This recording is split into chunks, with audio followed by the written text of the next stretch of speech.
Hello नमस्कार दोस्तों, कैसे हैं आप सभी लोग। आई होप अच्छे ही होंगे। गाइस, क्या आपको पता है कि सक्सेस से पहले आपको फेलियर से सामना करना पड़ता है, क्योंकि जब तक आप उससे सामना नहीं करेंगे आपको पता नहीं चलेगा कि आपने लाइफ में क्या गलती करी है। कुछ लोग होते हैं जो दूसरों की गलती से सीख लेते हैं, लेकिन कुछ लोग होते हैं जो खुद गलती करने के बाद ही समझ पाते हैं कि हाँ, उन्होंने पास्ट में यह गलती की थी जिसे वो आगे रिपीट नहीं करेंगे। तो गाइस, इसी टॉपिक के बारे में आज हम बात करेंगे। तो चलिए स्टार्ट करते हैं। सफलता से पहले हमेशा अस्थायी असफलता आती है। यह तय माने कि लक्ष्य हासिल करने से पहले आप कई बार असफल होंगे। असफलता और अस्थायी पराजय को उस सफलता की कीमत माने जिसे आप अनिवार्य रूप से हासिल करेंगे। जैसा कि हेनरी फोर्ड ने एक बार कहा था, असफलता ज़्यादा समझदारी से दोबारा शुरुआत करने का अवसर है। लक्ष्य तय करने के बाद खुद से पूछे, मैं इस वक्त वहाँ क्यों नहीं हूँ? कौन सी चीज़ या व्यक्ति मुझे पीछे रोके हुए है? मैंने अब तक वह लक्ष्य हासिल क्यों नहीं किया है?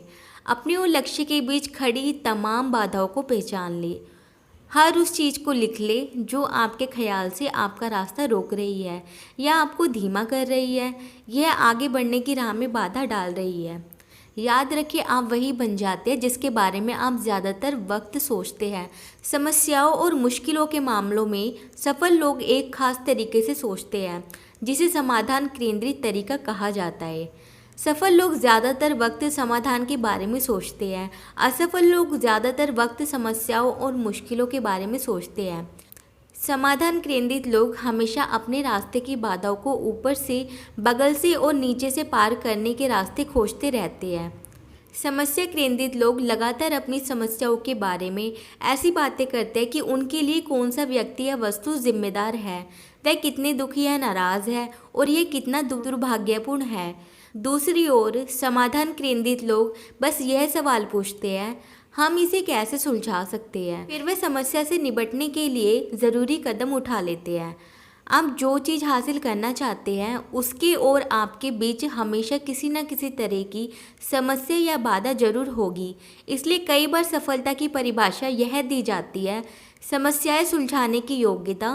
लीडरशिप समस्याएं सुलझाने की योग्यता है, यही प्रभावकारिता है।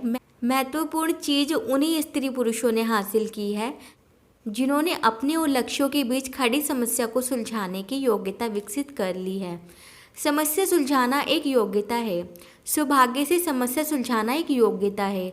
ठीक उसी तरह जैसे साइकिल चलाना या टाइपिंग करना हर योग्यता की तरह इसे भी सीखा जा सकता है। आप समाधानों पर जितना ध्यान केंद्रित करेंगे, आपके दिमाग में उतने ही ज़्यादा और बेहतर समाधान आएंगे। आप समस्या सुलझाने में जितने बेहतर बनते जाएंगे, हर अगली समस्या को उतनी ही तेज़ी से सुलझाने लगेंगे। जब आप समस्या सुलझाने में बेहतर और ज़्यादा तेज बन जाते हैं तो आप ज़्यादा बड़ी समस्याएं भी सुलझाने लगेंगे। अत्यंत आप महत्वपूर्ण आर्थिक समस्याएं भी सुलझाने लगेंगे जिनका आप पर और दूसरों पर काफ़ी असर हो सकता है। दुनिया इसी तरह काम करती है। सच तो यह है कि आप में अपने लक्ष्य की राह में खड़ी हर बाधा को पार करने या हर समस्या को सुलझाने की योग्यता है, बशर्ते आप अपने लक्ष्य पर्याप्त प्रबलता से चाहते हो। आप में इसी वक्त वह सारी बुद्धि और योग्यता है जिसकी ज़रूरत आपको अपनी राह की हर बाधा को पार करने के लिए होगी। अपने भीतर देखें, खुद से पूछे, मुझ में ऐसा क्या है जो मुझे पीछे रोके हुए है। दिल की गहराई में झांके और अपने व्यक्तित्व, स्वभाव, योग्यताओं और कुशलताओं, आदतों, शिक्षा या अनुभव संबंधी प्रमुख अड़चनों को पहचानें जो शायद आपको अपने तय लक्ष्य हासिल करने से रोक रही है। निर्मम सवाल पूछे, अपने प्रति पूरी तरह ईमानदार रहे। आपके और लक्ष्य के बीच मूलभूत बाधाएं आमतौर पर मानसिक होती है। उनकी प्रकृति मूलतः मनोवैज्ञानिक और भावनात्मक होती है। वह आपके आसपास की स्थिति के भीतर नहीं, वह तो आपके भीतर होती है।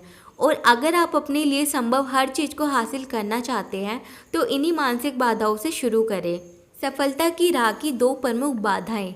सफलता और उपलब्धि की राह की दो प्रमुख बाधाएं हैं, डर और शंका। सबसे पहले तो असफलता, गरीबी, नुकसान, शर्म या अस्वीकृति का डर होता है। जो ज़्यादातर लोगों को कोशिश करने से भी रोकता है। इसलिए नया लक्ष्य हासिल करने की लोगों की कोशिश औसतन 1 से भी कम होती है। लक्ष्य के बारे में सोचते ही यह डर उन पर हावी हो जाते हैं।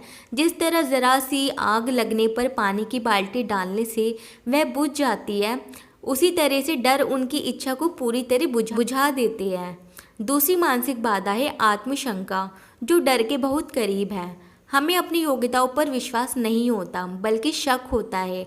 हम अपनी तुलना दूसरों से करके सोचते हैं कि दूसरे लोग हमसे ज़्यादा बेहतर, स्मार्ट, कार्यकुशल है। हम सोचते हैं मैं पर्याप्त अच्छा नहीं हूँ।